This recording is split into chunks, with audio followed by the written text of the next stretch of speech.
ಇಡೀ ನಾಡಿನ ಜನರಿಗೆ ಗೊತ್ತಿರುವಂಥ ಡಾಕ್ಟರ್ CN ಮಂಜುನಾಥ್ ಅವರು ಲಕ್ಷಾಂತರ ಜನರಿಗೆ ಏನು ಆಸ್ಪತ್ರೆಯಲ್ಲಿ ಅವರ ಪ್ರಾಣವನ್ನು ಉಳಿಸಿದಾರೋ ಅಂತ ಒಬ್ಬ ಹಿರಿಯ ವ್ಯಕ್ತಿ ಇವತ್ತು ಭಾರತೀಯ ಜನತಾ ಪಾರ್ಟಿಗೆ ಸೇರಿ ಮುಂದಿನ ಲೋಕಸಭಾ ಚುನಾವಣೆಗೆ ಸ್ಪರ್ಧೆ ಮಾಡೋರಿದ್ದಾರೆ.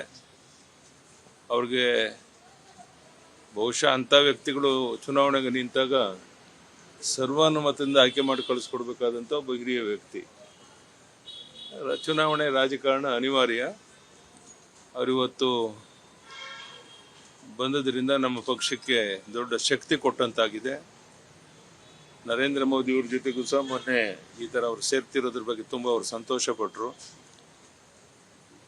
ಈಗ ಬರ್ತಾ ಇದ್ದಾರೆ, ಸೇರ್ತಾ ಇದ್ದಾರೆ, ಲೋಕಸಭೆಗೆ ನಿಲ್ತಾ ಇದ್ದಾರೆ ಅಂತ ಹೇಳಿದಾಗ ಭಾಳ ಅವರು ಅಮಿತ್ ಶಾ ಅವರು ಭಾಳ ಸಂತೋಷ ಪಟ್ಟರು.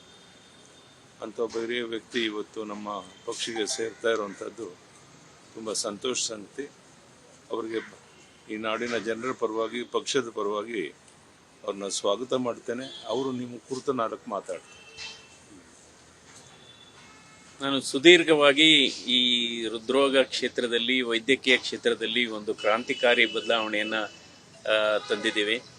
ಅದರಲ್ಲೂ ಕೂಡ ಬಡವರಿಗೆ, ನಿರ್ಗತಿಕರಿಗೆ, ಕೂಲಿ ಕಾರ್ಮಿಕರಿಗೆ ಕೈಗೆಟುಕುವ ದರದಲ್ಲಿ ಹೃದ್ರೋಗ ಚಿಕಿತ್ಸಾ ವ್ಯವಸ್ಥೆ ಸಿಗುವಂಥ ಒಂದು ಈ ದೀರ್ಘಕಾಲದ ಅನುಭವದಲ್ಲಿ ಇವತ್ತು ನಮ್ಮ ನಾಡಿನ ನೆಚ್ಚಿನ ಪ್ರಧಾನಮಂತ್ರಿಗಳಾದಂಥ ನರೇಂದ್ರ ಮೋದಿಯವರು ಕಳೆದ ಇದು ಹ್ಯಾಟ್ರಿಕ್ ಎಲೆಕ್ಷನ್ ಅಂತಲೇ ಹೇಳಬೇಕಾಗುತ್ತೆ. ಈಗ ಬರ್ತಾ ಇರೋದು ಹ್ಯಾಟ್ರಿಕ್ ಎಲೆಕ್ಷನ್.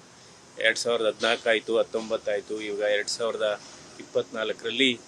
ಸೊ ಅವರ ನಾಯಕತ್ವದಲ್ಲಿ ಇವತ್ತು ದೇಶ ಆರ್ಥಿಕವಾಗಿ ಮತ್ತು ಎಲ್ಲ ಕ್ಷೇತ್ರಗಳಲ್ಲೂ ಕೂಡ ಇವತ್ತು ಭಾರತ ದೇಶಕ್ಕೆ ಇವತ್ತು ಅಂತಾರಾಷ್ಟ್ರೀಯ ಮಾನ್ಯತೆ ಸಿಗುವ ಮಟ್ಟದಲ್ಲಿ ಇವತ್ತು ಕೆಲಸ ಆಗ್ತಾ ಇದೆ. ಅದರಲ್ಲೂ ಕೂಡ ಸನ್ಮಾನ್ಯ ನರೇಂದ್ರ ಮೋದಿಯವರ ಸರ್ಕಾರ ಹೆಚ್ಚು ಸಾಧಕರಿಗೆ ಮತ್ತು ಪರಿಣತರಿಗೆ ವಿಶೇಷವಾದಂಥ ಪ್ರೋತ್ಸಾಹವನ್ನು ಕೊಡ್ತಕ್ಕಂಥ ಕೆಲಸವನ್ನು ಅವರು ಮಾಡ್ತಾ ಇದ್ದಾರೆ. ಸೊ ಹಾಗಾಗಿ ನಾನು ಈ ಲೋಕಸಭಾ ಚುನಾವಣೆಯನ್ನು ಇವತ್ತು ಎದುರಿಸ್ತಾ ಇದ್ದೇನೆ. ಹೀಗಾಗಿ ನಾವು ಕಪಲ್ ಆಫ್ ಡೇಸಲ್ಲಿ ಈ ಪಕ್ಷಕ್ಕೆ ಈಗ ಆಲ್ರೆಡಿ ನಾವು ಇದ್ದೇವೆ. ಸೊ ಅಧಿಕೃತವಾಗಿ ಇನ್ನೊಂದು 2-3 ದಿವಸದಲ್ಲಿ ಅದ್ರ ಬಗ್ಗೆ ಸೇರ್ತಾರೆ. ನಾಳೆ ಸೇರ್ಪಡೆ ಇದೆ ಸರ್? ನಾಳೆ ಇಲ್ಲ, ಈಗ ಆಲ್ರೆಡಿ ಸನ್ಮಾನ್ಯ ನಮ್ಮ ಹಿರಿಯ ನಾಯಕರಾದಂಥ ಸನ್ಮಾನ್ಯ ಯಡಿಯೂರಪ್ಪನವರ ಜೊತೆ ನಾವು ಆಲ್ರೆಡಿ ಚರ್ಚಿಸಿದ್ದೇವೆ. ಸೊ ಹಾಗಾಗಿ ಇದು ಮಾಡಿ ಸರ್, ಕ್ಷೇತ್ರದ ವಿಚಾರದಲ್ಲಿ ನಿರ್ಧಾರ ಆಮೇಲೆ ರಾಜಕೀಯ ಅನ್ನೋದು ಸರ್ ನಿಮಗೆ ಹೊಸತು.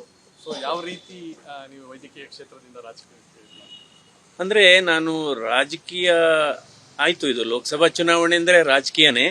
ಬಟ್ ರಾಜಕೀಯದಲ್ಲೂ ಕೂಡ ನಾನು ರಾಜಕೀಯ ಮಾಡಲ್ಲ, ರಾಜಕೀಯದಲ್ಲೂ ಕೂಡ ರಾಜಕೀಯ ಮಾಡೋದಿಲ್ಲ ನಾನು. ಬಟ್ ನಮಗೆ ಇರತಕ್ಕಂಥ ಈ ದೀರ್ಘಕಾಲದ ಅನುಭವ, ಯಾಕೆಂದರೆ ಇವತ್ತು ನಮ್ಮ ಬಹಳ ಮುಖ್ಯವಾದದ್ದು ಆರೋಗ್ಯ ಕ್ಷೇತ್ರ, ಆರೋಗ್ಯ ಮತ್ತು ಶಿಕ್ಷಣ, ಕೃಷಿ ಮತ್ತು ತಂತ್ರಜ್ಞಾನ, ಈ 4 ಬಹಳ ಒಂದು ಪಿಲ್ಲರ್ಸ್ ಆಫ್ ಡೆಮಾಕ್ರಸಿ ಡೆವಲಪ್ಮೆಂಟ್ ಅಂತ ಹೇಳ್ತೇವೆ. ಸೊ ಹೀಗಾಗಿ ಇವತ್ತು ಒಂದು ಸರ್ಕಾರಿ ವ್ಯವಸ್ಥೆಯಲ್ಲಿ ಯಾವ ರೀತಿ ಹೊಸ ಸಾಧನೆ ಮಾಡಲಿಕ್ಕೆ ಸಾಧ್ಯ ಅನ್ನೋದನ್ನ ನಾವು ಆಲ್ರೆಡಿ ನಾವು ಇಲ್ಲಿ ರಾಜ್ಯದಲ್ಲಿ ಅದನ್ನು ನಾವು ಪ್ರೂವ್ ಮಾಡಿ ತೋರಿಸಿದ್ದೀವಿ.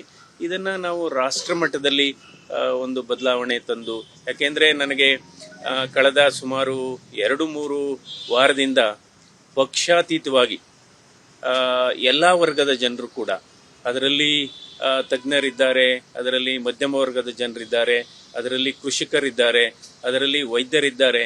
ಸೊ ಕೆಲವು ಬೇರೆ ರಾಜ್ಯಗಳಿಂದನೂ ಕೂಡ ನಮ್ಮ ಸ್ನೇಹಿತರುಗಳು ಅಥವಾ ಒಂದು ಈ ನೀವು ರಾಷ್ಟ್ರ ಮಟ್ಟಕ್ಕೆ ನೀವು ಏಕೆ ಕೊಡಬಾರದು ನಿಮ್ಮ ಸೇವೆ ಅನ್ನುವ ನಿಟ್ಟಿನಲ್ಲಿ ಅವರ ಅಭಿಪ್ರಾಯನೂ ಕೂಡ ನಾನು ಪಡೆದಿದ್ದೇನೆ. ಆಮೇಲೆ ನಿಮಗೆ ಗೊತ್ತು, ರಾಜಕಾರಣ ನೀವು ಸ್ಪರ್ಧೆ ಮಾಡೋ ಚರ್ಚೆ ಆಗ್ತಿರೋದು ಬೆಂಗಳೂರು ಗ್ರಾಮಾಂತರ ಅಂತ. ಅಲ್ಲಿ DK ಬ್ರದರ್ಸ್ ಇಷ್ಟು ವರ್ಷ ನೀವು ಮಾಡಿದಿರಂತ ಸಾಧನೆಗಳನ್ನ ಚುನಾವಣೆ ಸಂದರ್ಭದಲ್ಲಿ ರಾಜಕಾರಣ ಹೆಂಗಿರುತ್ತೆ ಅಂತ ನಿಮ್ಗೆ ಗೊತ್ತು. ಅದೆಲ್ಲವನ್ನ ಸ್ವೀಕಾರ ಮಾಡಕ್ ರೆಡಿ ಇದಾರ ಮಂಜುನಾಥ್ ಅವರು ಅನ್ನುವಂಥದ್ದು. ಅಲ್ಲಿ ಆರೋಪ ಬರುತ್ತೆ, ಪ್ರತ್ಯಾರೋಪ ಬರುತ್ತೆ, ಬೈಗುಳ ಬರುತ್ತೆ, ನಿಮ್ಮ ಫ್ಯಾಮಿಲಿನ ತಂದು ಬಿಡ್ತಾರೆ. ಇದೆಲ್ಲವೂ ರಾಜಕಾರಣದಲ್ಲಿ ಆಗುತ್ತೆ. ಅದಕ್ಕೆ ಸೂಕ್ಷ್ಮ ಸ್ವಭಾವದ ಮಂಜುನಾಥ್ ಅವರು ರೆಡಿ ಇದ್ದಾರಾ ಅಂತ. ಆ ರಾಜಕಾರಣದ ಪಟ್ಟಿಗಳನ್ನು ಕೇಳೋದಕ್ಕೆ ರೆಡಿ ಇದ್ದಾರಾ ಮಂಜುನಾಥ್ ಅಂತ? ಅಲ್ಲ, ಇವಾಗ ಏನಾಗುತ್ತೆ ಅಂದ್ರೆ, ಈಗ ಚುನಾವಣೆಗೆ ನಿಂತ ಮೇಲೆ ಕೆಲವೆಲ್ಲ ವಿಚಾರಗಳು ಬಂದೇ ಬರುತ್ತೆ. ಆದರೆ ನಾವೇನು ಅನ್ನೋದು ಎಲ್ಲ ಜನರಿಗೂ ಗೊತ್ತಿದೆ. ನಮ್ಮ ಸ್ವಭಾವ ಏನು, ಅಥವಾ ನಮ್ಮ ಕಾರ್ಯದಕ್ಷತೆ ಏನು, ಕಾರ್ಯವೈಖರಿ ಏನು.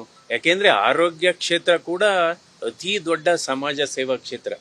ಇವತ್ತು ಈ ರಾಜಕೀಯದ ಪ್ರವೇಶ, ಇದರ ಮೂಲ ಉದ್ದೇಶ ಇದು ನಮ್ಮ ಸೇವೆಯನ್ನ ಇನ್ನೂ ವಿಸ್ತರಿಸುವಂಥ ಒಂದು ಮನೋಭಾವ ಅಷ್ಟೇ. ಸೊ ಹಾಗಾಗಿ